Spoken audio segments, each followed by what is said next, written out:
Back to episode number 14 on Thanksgiving Eve, Mastering Modern Selling. Tom Burton, Brandon Lee, Carson Hetty, and Nabil. No, but hey, you got to say episode 114 with a little bit more excitement than that. Like episode 114. Should we start over? I mean, it's not like Joe Rogan where he's got like 2,000 episodes. Right. Should we start over? Well, he just goes live every day for 3 days and, for 3 hours and talks. Right. Yep. Yeah. Anyway, that's all right. So Nabil should go live every day for 3 hours and just talk. Right. We found a new job for you, Nabil. Thank you. I think Nabil already does that. Don't you talk for at least 3 hours a day, my friend? Even in my sleep. Ask my wife. I can shut the hell up. All right. Well, we got a lot to cover, a lot to talk about here. Tom's going to try to keep us on the rails. Man, I am. I feel like I should that's a practice a little bit more. Tom, it's the night before Thanksgiving. You've got me, Nabil, and Carson, and it's 3:30 in the afternoon. Good luck, my friend. Yeah, and I don't know what Carson's drinking either. So, hey, I'm actually 75 days. You saw the Dirk Beverage episode. I'm 75 days, no alcohol. So, wow. Are you going to make it to 76 or? That's the plan. Okay. Unless you guys give me a reason to change my mind. But all right.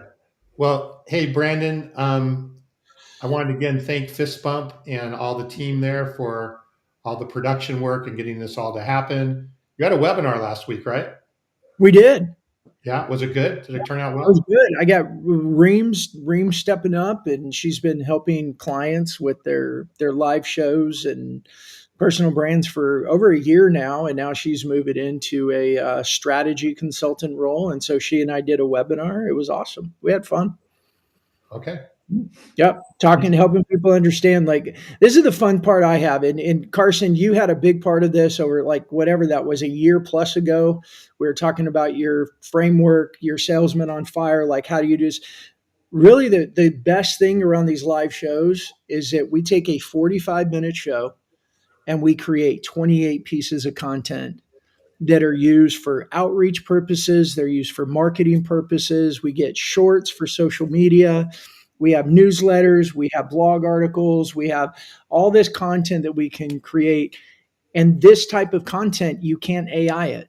Like, we can use AI to use the transcripts to do all kinds of things, but so many people are using AI for everything. You can't fake this humanity. And that's what I really like about this type of content. And you don't have to prepare that much, right? We're having a chat. It's all about chatting, correct? That's it. Talking about not being able to fake humanity, our guest today is one of a kind. That's it. So I'll show that. Tom, sorry you're not involved, but Nabil and I in DC holding Carson's book. I love it. What a great way to the show must go on. It's perfect for the show. By the way, just to start, if you haven't picked up a book from Carson, please go ahead and get it, because this will change your sales life as a salesperson. So go on Amazon. It's going to be on my LinkedIn later again. Go ahead and get yourself a copy, because that you're going to learn a lot from the master here. So that's a great book. I held nothing back. Some people think I'm insane for publishing my entire $1 billion LinkedIn playbook where my competition can go out and just read it and know exactly what I do. I say bring it on. If somebody else wants to do that stuff to that level, do it. But just to tell you, for somebody like me who's dyslexic, who does not like to read at all, I mean, when I tell you I do not like to read, it was an amazing grade, because why? I've learned so much. I picked so much from it. I think any salesperson needs to pick up that book and read. I mean, you're sharing the whole secrets. There's the secret sauce inside the book. And they think, hey, we should call you the $1 billion man, salesman. I got a lot of secrets. It's a thick book. So here we go. Hey, by the way, I will suggest that you have it in audio as well, because I think you can have it all over. This is, people. I'm recording now. That would be awesome because I think people are really going to listen to it in their cars every day. Salespeople now are getting lazier by the day. So this will help out to get it out there where they're driving to work. They're going to get all the secrets out of it. So we need to dive into that comment. So salespeople are getting lazier by the day. What do you mean by that? Whew. I can actually great comment. What I see back in the days, the way salespeople are doing, they were hungry, they were doing everything. I mean, from soup to nuts. Yeah. These days, I'm just talking about it in general. It's what I see through my experience. It's you give them everything from leads to opportunities, whatever. It's like it feels like it's almost you have to take the food, chew it, and put it in their hands. Like it's it is the truth. I mean, the way sales used to be that salespeople used to be not even SDR. You were everything as a salesperson. You were the SDR. You were the inside salesperson. You were the outside salesperson. You were the marketing person. You were the everything, and you were able to close. These days, salespeople have all that, and still they cannot take it to the touchdown line. So yeah, the hustle and the scrappiness and the resourcefulness. Sometimes these are a lost art, unfortunately, and it's how an aging guy like me can still be successful in sales because I came up in an era where you had to really do it all, really bring it. Like I take nothing for granted. We can't take anything for granted nowadays. And nothing is given. Go ahead. The assembly line approach works for Ford in creating cars, but assembly line doesn't work for sales because they're limited. Like this is what they do as a BDR, but they're totally unprepared to do anything else except that one thing. And they're not learning. I think Bob Britton has said this on our show a few times, because you have all these BDRs, SDRs, and different categories. They're not learning holistically. And after 5 or 6 years or 2 or 3 years, when normally they would advance to the next stage, they're not prepared to move into the next sales stage because they haven't been. No, I was going to say, there's one thing. It's so simple for me. It's funny throughout this past 3 years. It's been kind of just a change in my life in sales. LinkedIn. I know we're jumping in or whatever, but it is the simplest tool you can have for a salesperson. Now, when somebody is researching you, customer, people you work with, it's LinkedIn. That's like it's the major platform we're living in. It's the Facebook of like this next, I think, 3 to 5 years. It's going to be the main platform for professionals. And you see salespeople who are not even posting, not even once a week, about their product or service. A month. This is like the simplest thing. Yeah. It boggles my mind. Where this is like the simplest thing. Yes. We got a timeout, man. We got so excited that we never even introduced you and let you tell everybody who you are. This guy sounds pretty smart, but I don't even know who he is. That's right. We gotta get back on the rails. That's what we need Tom for. That's it. Tom, go ahead. So let me introduce myself. Welcome everybody to episode 114. Where Nabil is our guest. 114. Nabil, tell us a little bit about yourself, your background. So my name is Nabil Aitoumeziane. I've been here in the U.S. since 1997. I've been here for about 28 years. I'm from Algeria, grew up in France as well, moved from France here, have 2 boys and a wife. Her name is Jennifer. She's actually the rock of my life. Without her, I wouldn't be standing right here today. Like the title said, that I'm from bouncer to tech president. So we can start the story from there just to start. So when I moved here in 1997, when I was still a student, whenever I started working in a bar, why being a bouncer in a bar has to do something to do with sales. I've used my social skills working in a bar. I realized that was the way into my clients. So when I moved here in 1997, I worked for a company called OptiGlobe. It was a data center that was hosting. So by the way, my background, I have a degree in international business specializing in marketing. When I moved here, I wanted to get into the IT business in 1997 from France.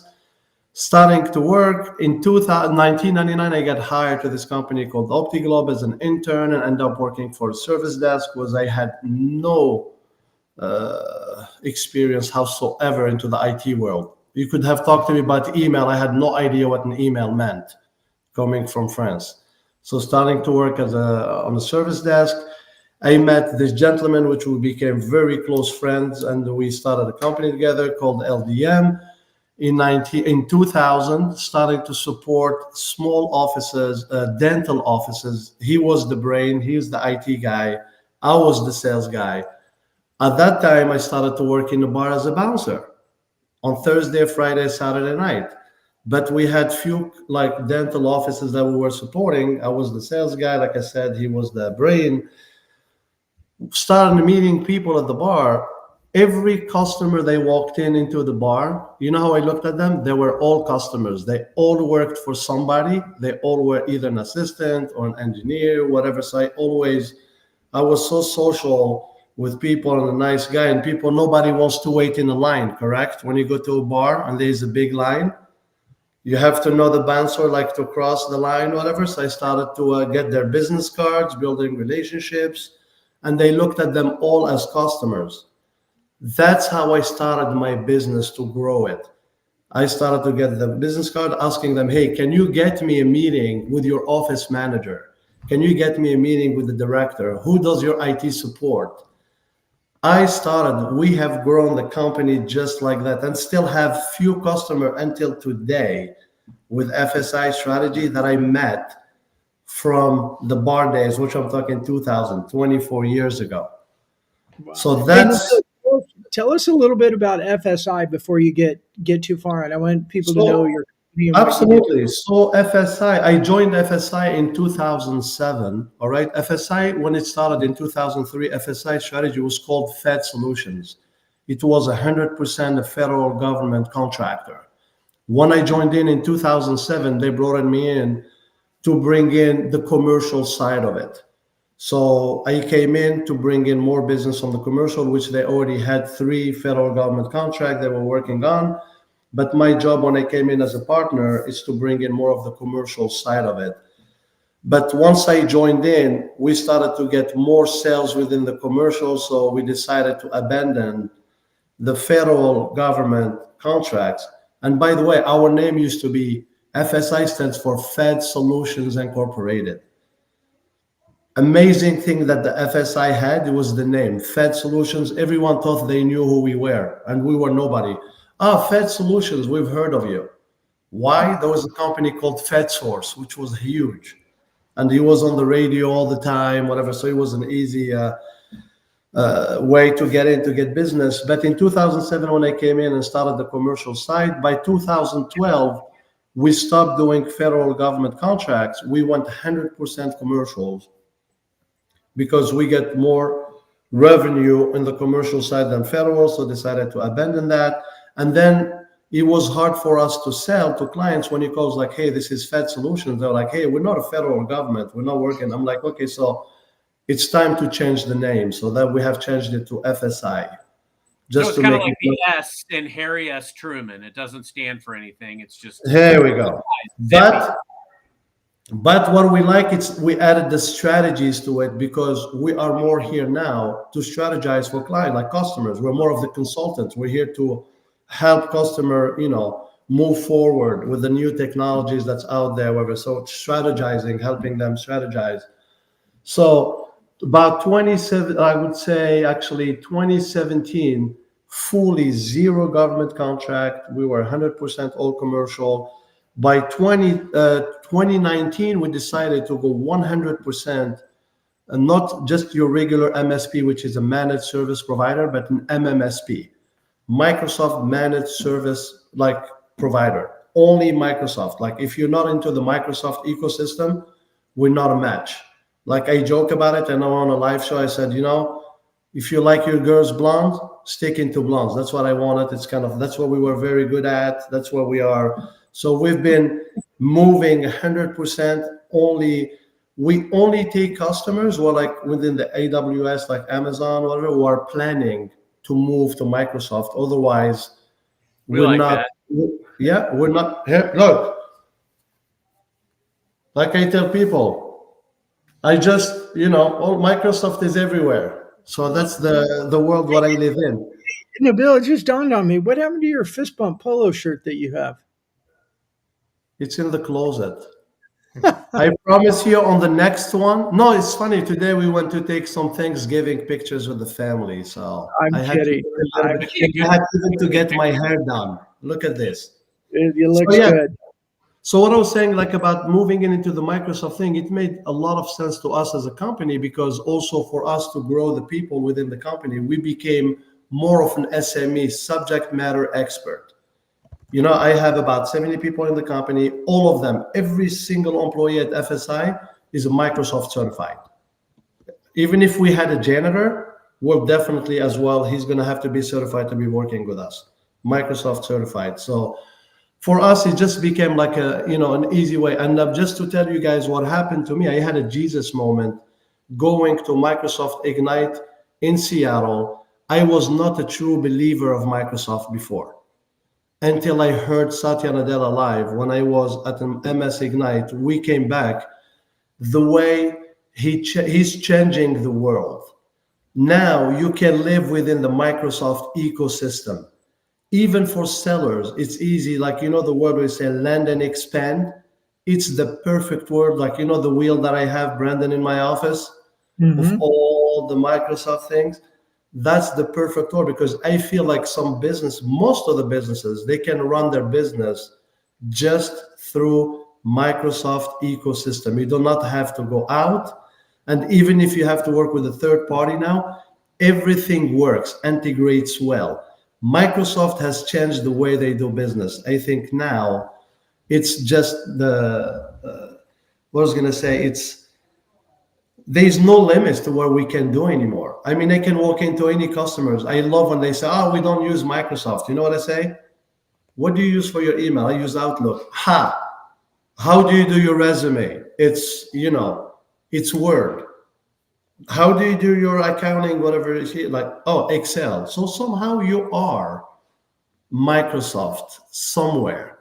And what I've been loving about the whole thing with the Microsoft 365, that a lot of customers don't know that they have a license and they don't know what to do with it. And they don't know how much they can do if, like you pay for an E5 license, the amount of stuff that you can do with it, you already pay for it. But having companies like FSI or other Microsoft partners to help you explore the world through the security world or, your SharePoint, how you can communicate through Teams. People just, the knowledge is not there. And they love that. Like, you know me, Brandon, you have met me and you know how excited I always am because I know that there's limitless things that we can do for customers with the new, I call it the new Microsoft. Because it's just the AI world now is just unbelievable. I'm like a heavy user of Copilot. Why people think I'm a crazy Copilot person? It has With guys changed. like Nabil out there in the world, I feel like my stock price is going to continue to go up.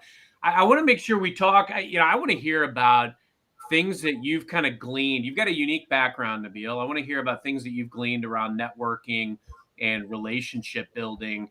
Especially, I'm intrigued by the bar, the bar lessons. I'm a huge fan. I don't hide it. It's one of my guilty pleasures. I'm a huge fan of the movie / script / book Cocktail.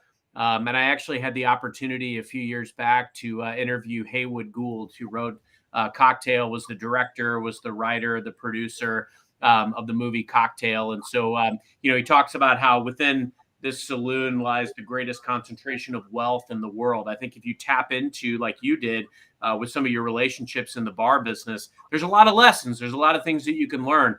I'd love to hear kind of, what have you learned over the years around networking and relationship building that helps you today? So I can tell you, it's analyzing people when you work in a bar business. You can watch people. You don't have to talk to them and you know exactly what they think and what they are about to do. That's from experience. I've done it for 12 years. A sober person and a drunk person, they are two different people. So it is the truth. And that's, it changes your character as well on how to behave around people, because people are different. That's one thing that you learn working in an environment like that. It's the same thing like when you're walking to customers. Some of them are very welcoming, some of them are very tough to crack. So you have to try different ways on communicating with them. In the bar business, it's the same thing. The approach to somebody that's aggressive, somebody that's nice, you have to change the way you approach the situations. And that's what one of the best things I've learned. It's how to handle different situations, how to pivot from one, you can talk to somebody who is just calm and then can get aggressive into a moment. I've learned how to handle that. And it goes the same thing in the day-to-day business today. You can go into a customer and you start talking to them about a product or a service, and they're like, I don't need it, whatever. But you need to learn how to pivot. It's the same thing goes when you're dealing with a customer at the bar. If they're, it's so you learn how to deal with different behaviors, different people, different situations. And that's one of the best things. The other thing as well, networking. Through my entire life, I could not figure out what was very good about me as a person.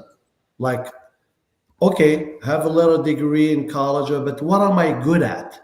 What is the best thing that is about me, Nabil? Like I asked myself all the time. I realized, you know what?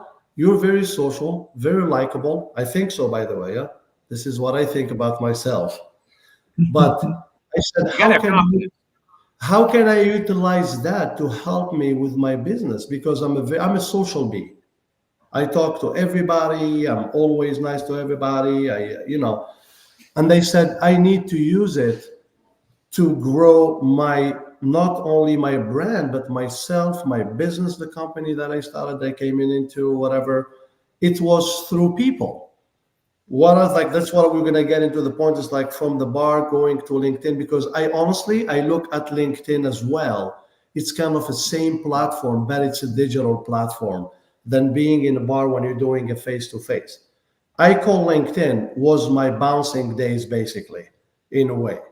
It's just because through COVID, people were not meeting face-to-face, that we had to learn how to start being in a different world, which is, the new digital world these days.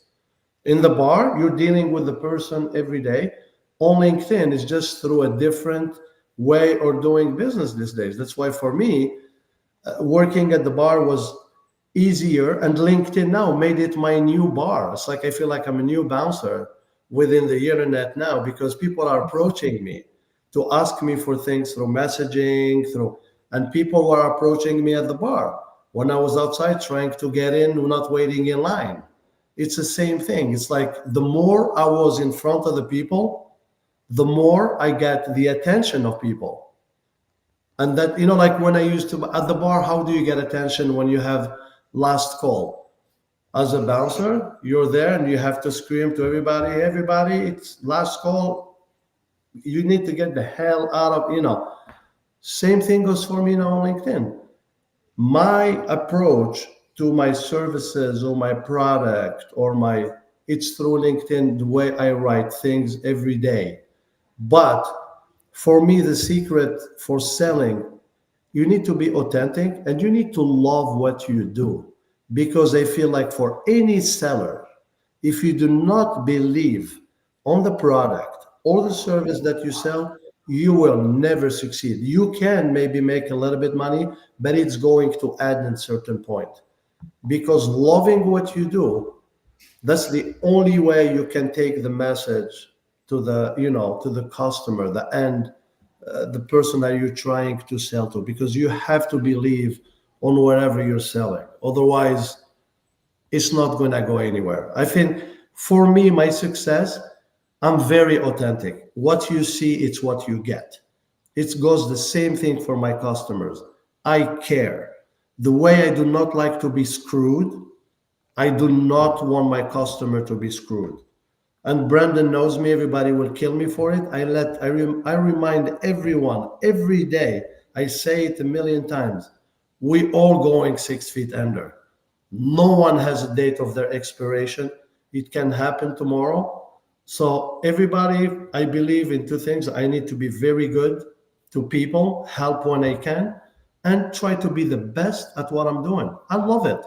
I'm telling you, the Jesus moment with Satya Nadella, and actually my business partner can attest to it, Reda Morsley and then John Firth, who were with me in Seattle, they were shocked how I changed. They were like, whatever the drugs you're doing, whatever you're doing, you are a different person. I came back and I'm like, I'm all in for Microsoft.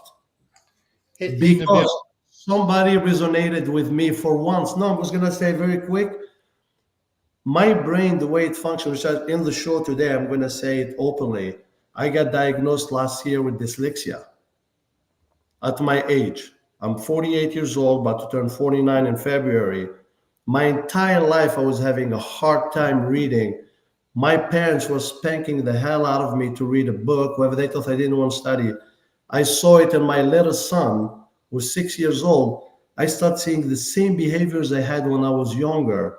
So I had to go to the doctor I said, hey, and she said, absolutely. After a couple of visits, she was like, 100%. That it explains why.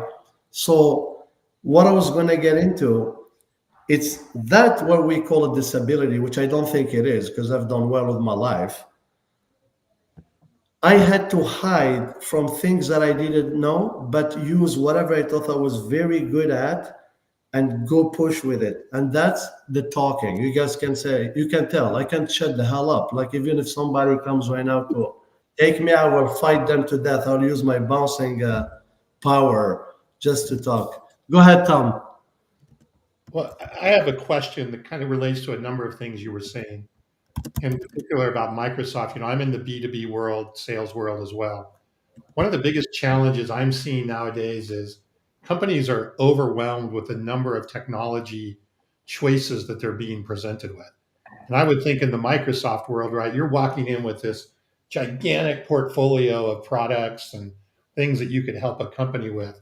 How are you communicating to them today in a way that gets them to want to maybe discover new technology and really understand some of the things? Because I'm seeing right now, maybe more than ever, a bit of a resistance, if you will, because they're a bit overwhelmed with, especially with AI and everything else. So how do you, from a sales perspective, how do you break through that and get them to be more interested in discovering new technologies, and in particular the Microsoft suite? Great question, and I love it. I'll tell you, the biggest mistake that's happening out there right now, it's people are trying to push technology on the clients. You got to go back to basics. For example, Copilot. That's what I've been, the person I talk about it every day. I sleep Copilot, I eat Copilot because I'm 16 months. It has changed my life from my personal to professional. So your question about how do I take it to customers? I said, go back to basic. Don't rush into Copilot. Copilot, for example, AI these days, it's cut into three. You have data, security, training, and adoption.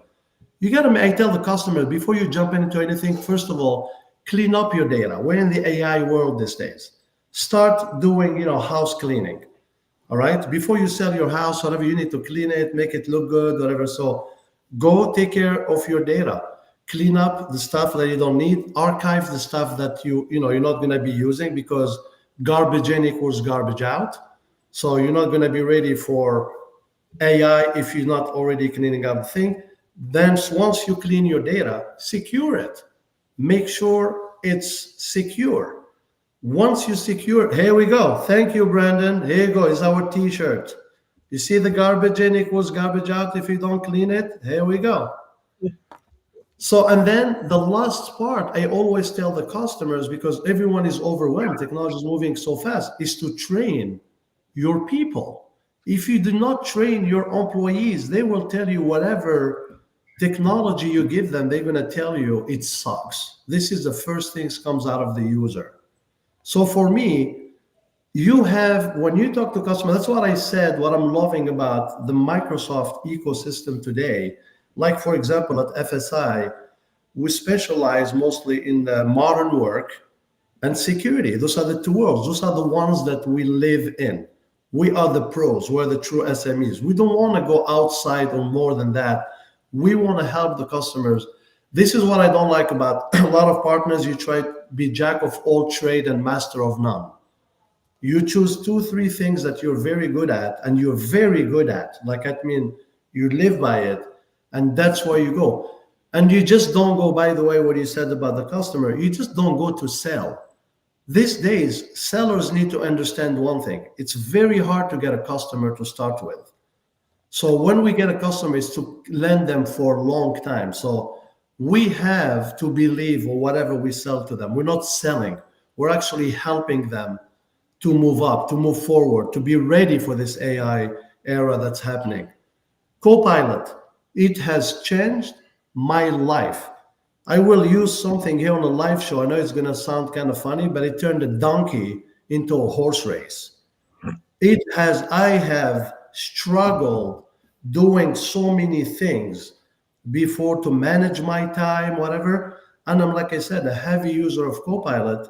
It has helped me manage my schedules, my calendar, my Teams calls. When I am on Teams call, that's why sometimes I wonder how Carson is living. I'm like, my God, if I was Carson, just come and hold me from jumping from the bridge. I mean, I have my schedule now. It's more, I have an assistant.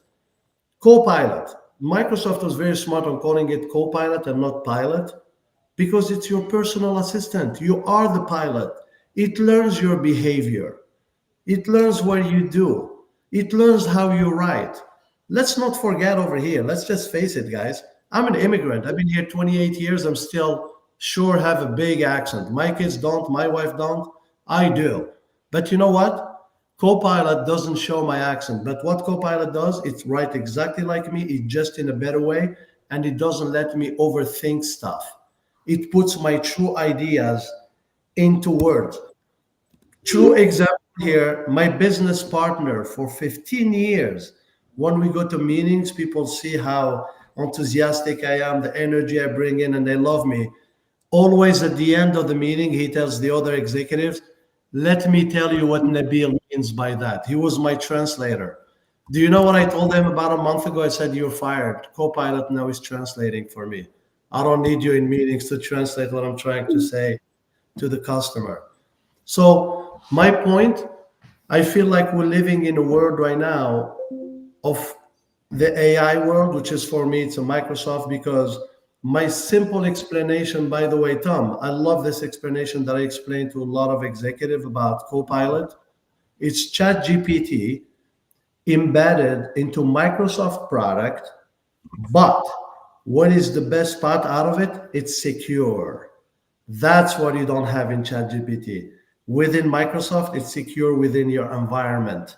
That's exactly what it is. And that's what customers want to hear, because you can lock it without having to go to the internet, only within the work framework that you have within SharePoint. It's just simple explanation.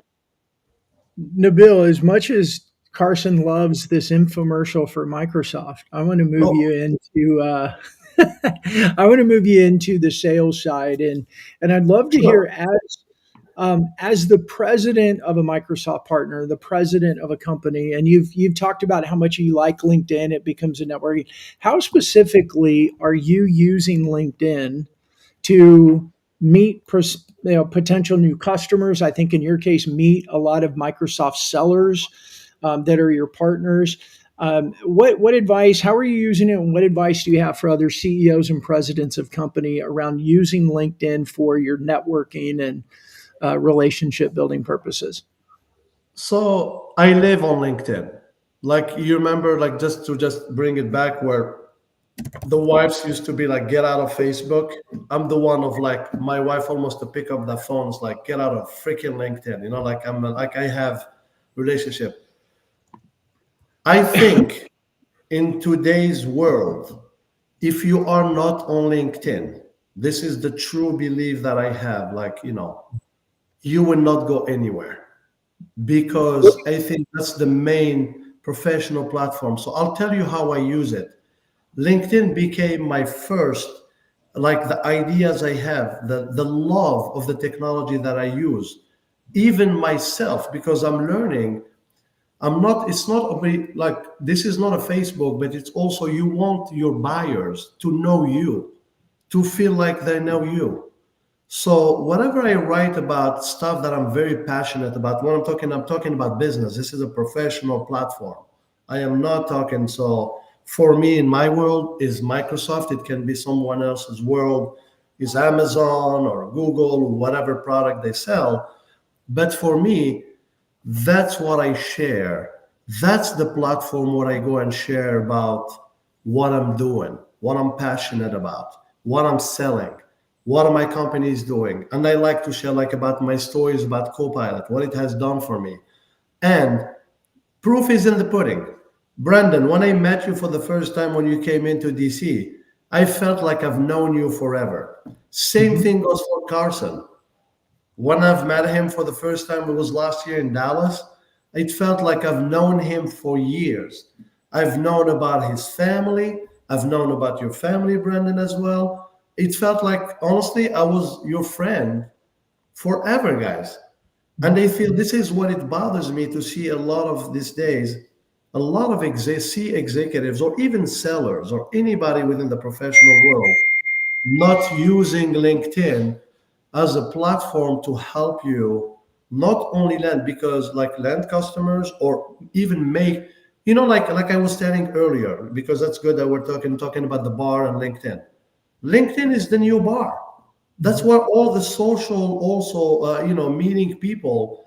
When people go to bars, usually it's not only about alcohol. They go and meet new friends and new people. LinkedIn is that platform today. It's But like Cheers. Everybody knows your name. Exactly. And that's the whole point. I mean, for me, it's like you have to be present because people are searching us today on that platform. If a customer is looking for you, they're going to go and see what are you doing? What are you all about? Now, if somebody goes to my LinkedIn, they're going to know that Nabil Aitoumeziane, he's always a Microsoft guy.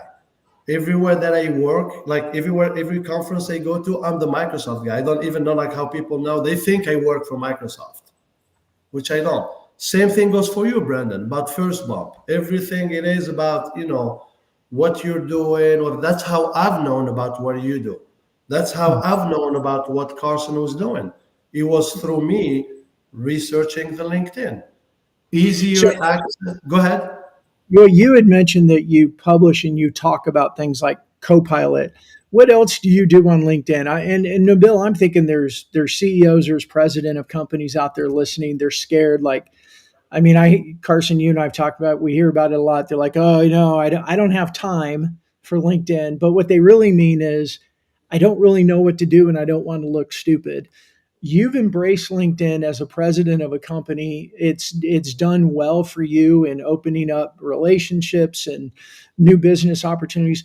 You mentioned publishing content. What else do you use? How else do you use LinkedIn I to build put those? my life out there because that's the kind you have to be authentic in this business. Like I said, it's 2024. I bring in my family. I bring in the things that helped me get here. It's my family. I have to, be personal. I want people to know who I am. No one will buy from a stranger. No one. People need to feel like they know who they are working with. And this platform has opened up that now to me. It's not only about the professional part of it, but it's also the personal part of it. They need to know who Nabil is. That's why I'm coming out on this show right here about dyslexia. I don't care. If I can help somebody else, I want people to know my kids, my wife. That's the world we live in. People need to feel comfortable. They need to feel like they know who you are. They're just not going to be buying. Like I said, Brandon, you and I, the first time we met, we hugged each other right away. You know what? 5 years ago, it would have been like, what are those two weirdos doing? Yeah. Like, yeah, I don't know if I've met with a killer or whatever, you know what I mean? But Yeah. through LinkedIn, we learned how to talk, like I've learned a lot about you. And then, we talked on the phone, we had Teams calls. And then when we met, it felt like we had a relationship for years, like no joke. I felt like I was with a buddy of mine. Like, so that's what I'm saying. I think I will say to any C executive out there, you need to utilize LinkedIn because you are the voice of your company. You are everything the company. You need to be out there. People need to know who they are buying from. So like I said, C executive, you need to be out there sharing what your company is doing. Share about yourself so people can know who they are dealing with. Because people these days, like I said, they don't go, in our business today, it's not Wikipedia. It's LinkedInpedia, whatever. That's what it should be. Because when you search most of the people right now, it's their name will come. If they're not on Wikipedia, first thing that's going to come, it's their LinkedIn profile on Google search. That's the first thing you'll see. So we need to be out there as executives. We need to be sharing not only our professional life, also personal, because people need to know who we are. And also what I've learned through you and Carson, it's how much you can create out of a content of a little something. You can get so much out of it. I mean, the amount, now I can't get out of it. I'm like hooked because that's what my life is. That's what I work. That's what I get leads from. That's where people reach out to me from.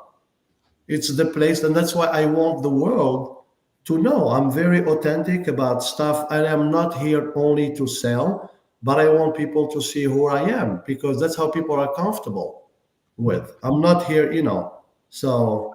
Hey, Nabil, how much do you think like your success, whether you were leveraging your role as a bouncer in a bar to meet people and ask them like, oh, can you get me a meeting with your boss, all the way to using LinkedIn now as a president of FSI, how much of that is personality and how much of that is also strategy? Look, I will be very candid here. LinkedIn has changed my freaking life in the past 2 years. I mean, it has changed it, period. Let's put it out there. Because you know what? I have, I think, one of the best personality. I'm loud, I'm 6'4", and, I can be around the room and people can hear me. I can be annoying to some, and, that's what it is. But LinkedIn, the past 2 years, that's what I've been living in. Everybody was in the COVID world. We were all in the same world. But what I discovered, and no joke when I'm going to say it, guys, live over here, you, Brandon, and you, Carson, made that difference for me, because I saw how much you guys are. I was like, how are these people living? Do they have a life? That's how I looked at it. And then I learned there is a whole strategy around how you can manage your LinkedIn. It is so important. But that's the problem. I think people just don't know how to use it. I think if you realize how you can use it towards your advantage, to advance you, so you can get your message out there, it is the best platform out there. So my answer to you, it's 100%. I give it to LinkedIn, not 80, not my personality, because the first connections have been happening in the past 2 years before we just started to go out now to conferences and meet people again. It was through LinkedIn. So now I'm out and about again, that I'm traveling every week, but it's all through LinkedIn.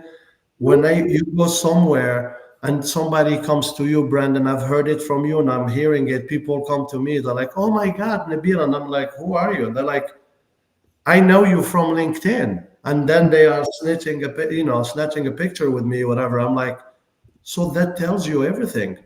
That means I'm doing a good job sending my message out there. And that's what I want to become, the evangelist. I want to get that message of mine is a Microsoft, that's the way I'm in. But that's what I want. It's working.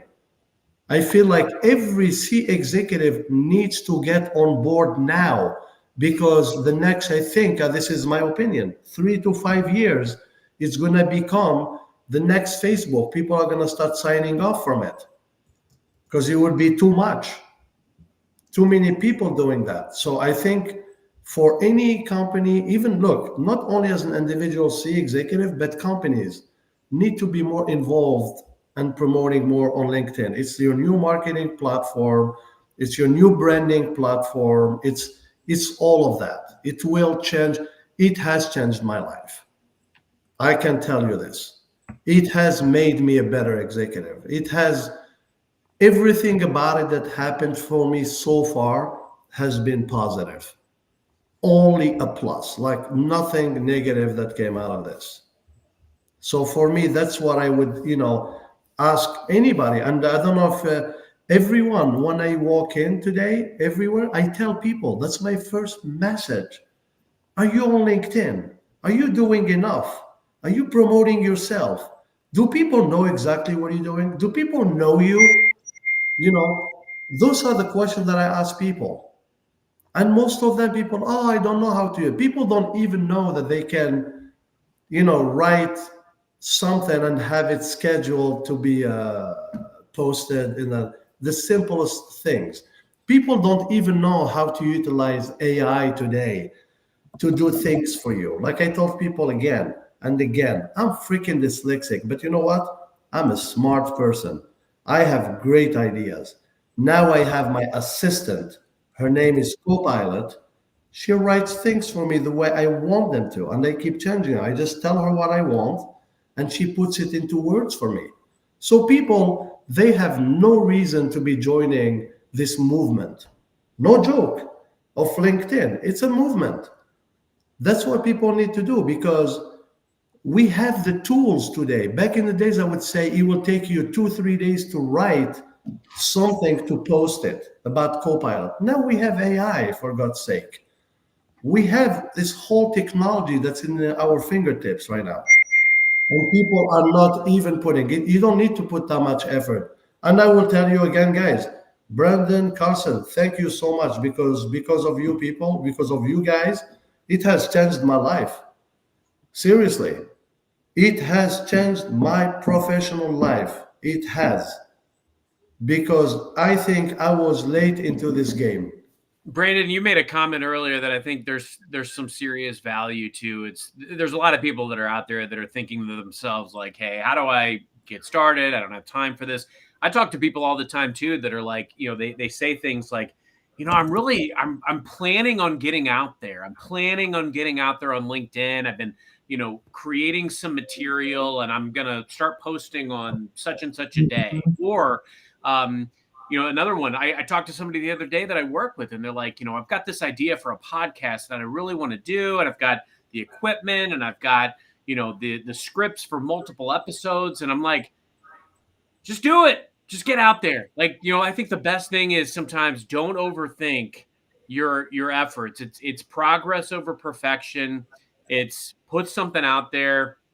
I've absolutely made posts that nobody liked. I mean, the vanity stats were non-existent, but it doesn't matter. You put stuff out there, you take the signals, you pivot, you adapt, you adjust accordingly.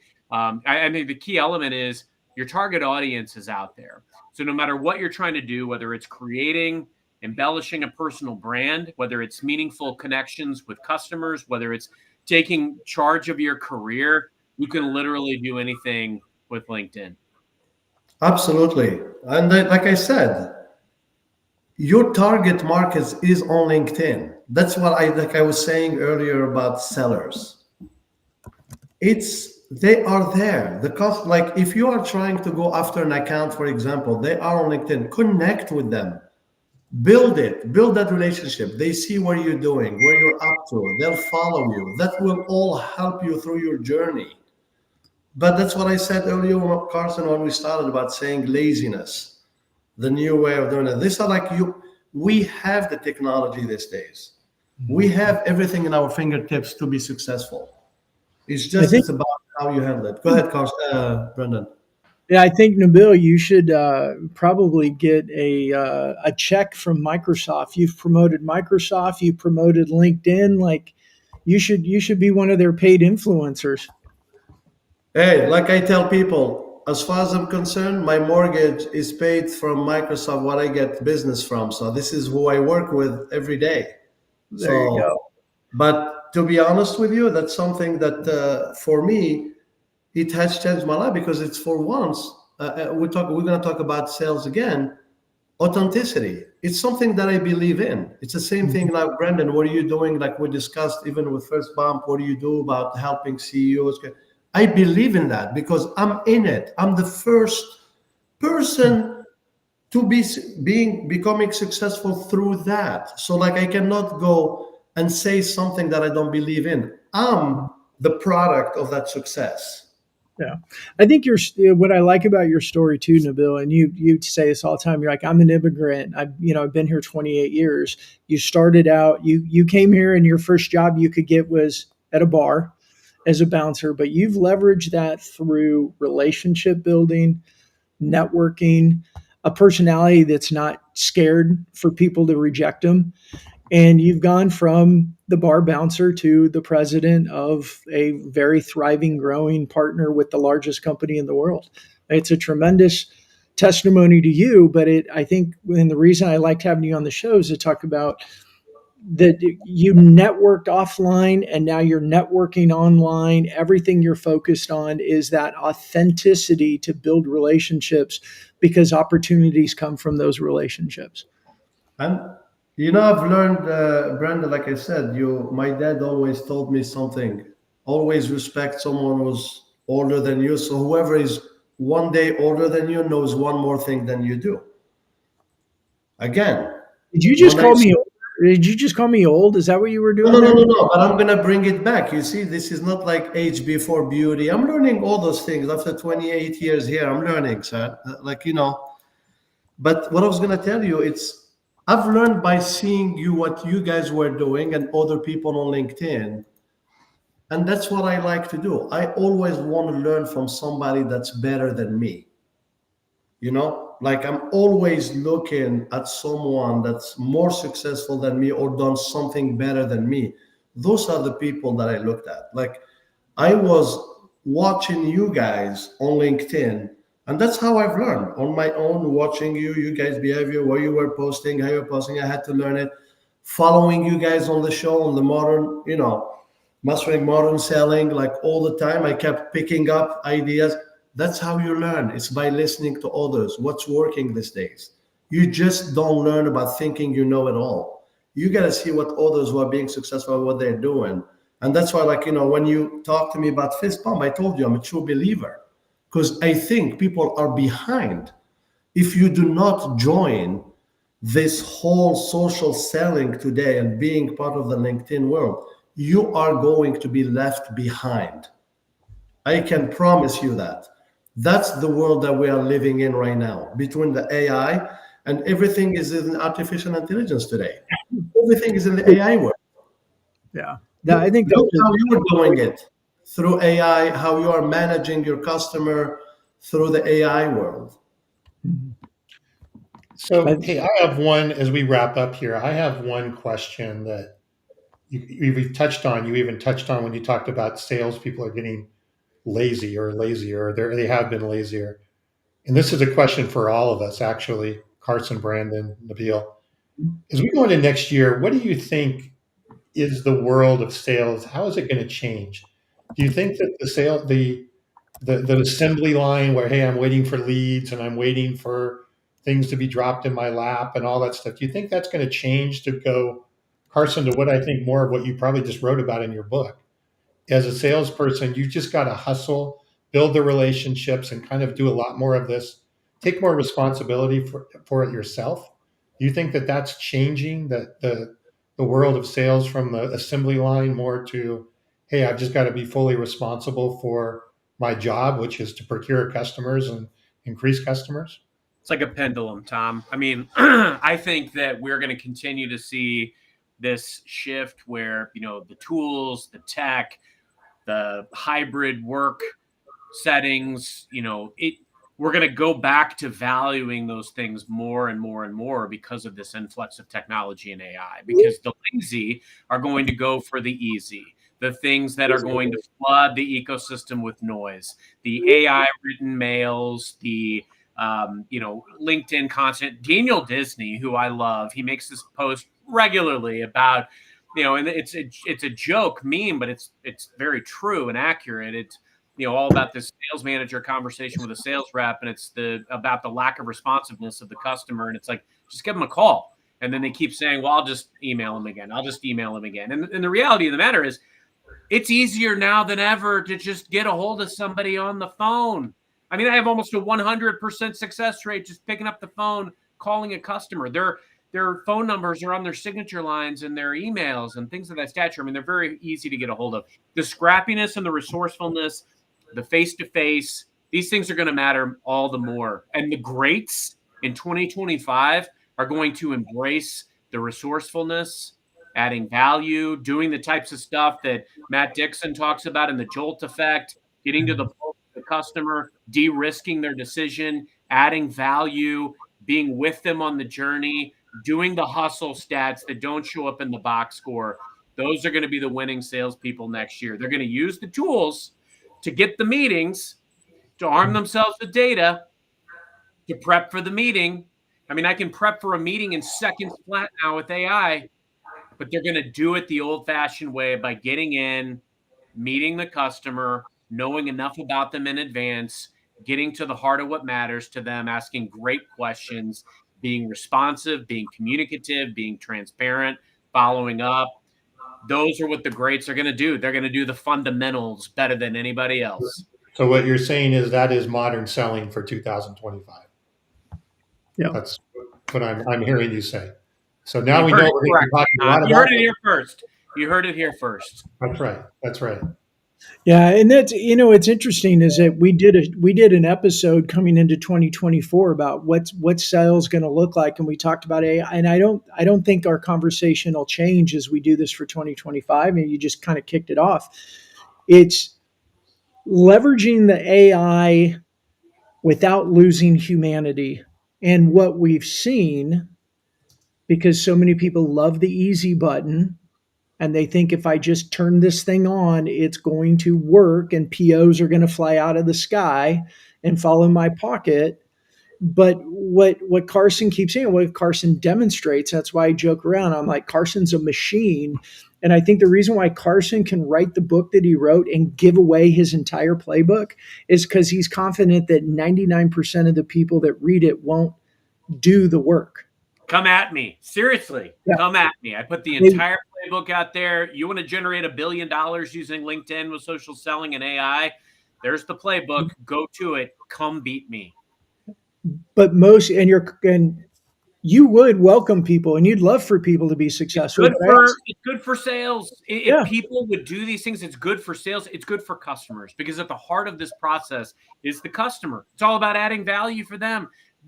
Actually earning the right to be the trusted advisor. I mean, whatever happened to, really earning a good quality relationship and staying with them, wherever they went into different organizations and, sending each other Christmas cards. And I think that's the key is we got to get back to basics like never before. Yeah. And when I look at it, I go with the 3 W's. It has to be the win, win, win. Customer wins, you win, and your vendor, whoever you were, wins. Because at the end of the day, it's all about the customer. That's it. 3 W's. Jennifer, good to see you on. Jennifer liked your comment, Brandon. Hey, Jennifer, thank you. Yeah, and I think, I want to finish that though, because Carson, you set it up, and I just want to expand upon it a little bit. I think going into 2025, like we had Amy Franco last week as our guest, in her book on the modern seller, she talks about modern sellers are entrepreneurial. And Carson, to your point, they're going to figure shit out. They're going to figure out a way to be successful. They may, and now they got tools with AI to do things a lot faster. Like Carson, you just said that you could do your research in a matter of seconds. Like we've just built a GPT that allows our sales team to do research on companies in seconds, where it used to take them, we carved out, do the 10 to 15 minutes or 12 minutes to actually do the research to know what the heck you're talking about. Don't reach out and go, well, what do you guys do? But now the GPT does it for them in seconds. So that modern seller is going to be entrepreneurial. They're going to figure things out. They're going to have to try things. They're going to test things. I think the time of the SDRs, here's your script, do these things, go repeat it 50,000 times in a day. I think that's dead, because that one size fits all is just not working. And to Nabil's point with everything, LinkedIn is just a tool, but the actions that you do in the tool are about being social. And I don't mean social media, but just being social, being talkative, being communicative, listening to what other people are sharing and saying and commenting, adding your own spin into the conversation with your own words and being seen. And Nabil, you said it earlier, I feel like I already know you. I see you all over the place. When they know your name, or they know your company name, or they're familiar with you, if your email ends up in their inbox, you know what people are looking at now? They're looking at names, like the human filter. We got to go through. We get so much emails. The first thing we're going to do is come through and go, any name in here that I don't know is someone I don't know, which means they're sending me an email that I didn't ask for.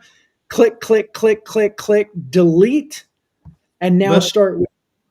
No, I was going to add something to what Carson said, and you spoke about as well. Carson, you said about pick up the phone and call. But to do that, it's actually, I believe in it now, it's back. But you got to build up that whole LinkedIn and email, because then you have all the information, the direct dial, and people know who you are. So when you dial, it's much easier because you're already part of that social setting. Your name is out there. They know who they're talking to. They know, so just pick up that phone and talk now, like dial that number, because you already did all the hard work before, like, promoting yourself on LinkedIn, be out there, people know who you are.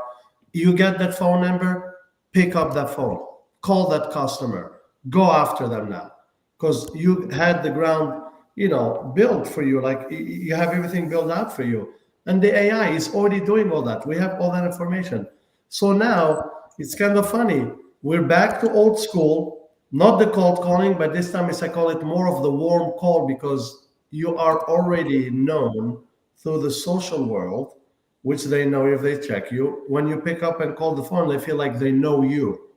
They know who they're talking to. That's why I said, sellers, don't get lazy.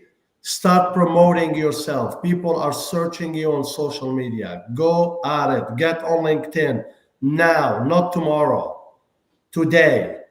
Start posting about what you're doing. Make sure people know who you are. So that's my message to the sellers. Get out there. That's a great way for us to end.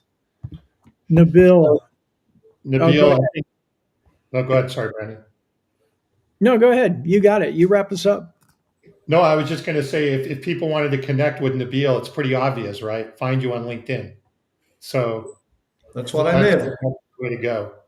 And thank you. I mean, this is one of those we have to listen to a couple times. I think there was a lot we covered.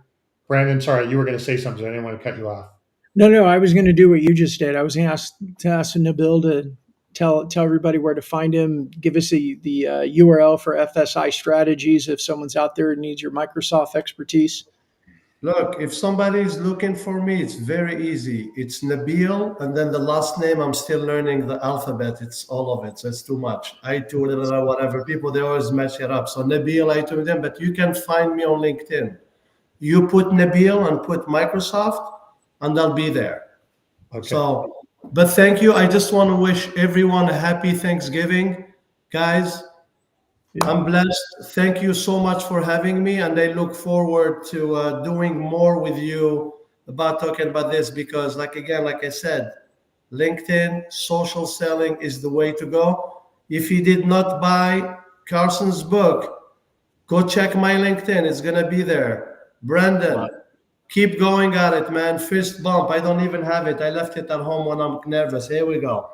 That's what I want to say. Tom, thank you so much for keeping us in line. I don't know how good you did, because they can't shut up, like you can tell, but maybe you next time. Thank you guys so much. Thanks for having me. Have a good Thanksgiving. Carson, wrap us up. Happy Thanksgiving, guys. Happy Thanksgiving. Very thankful for you.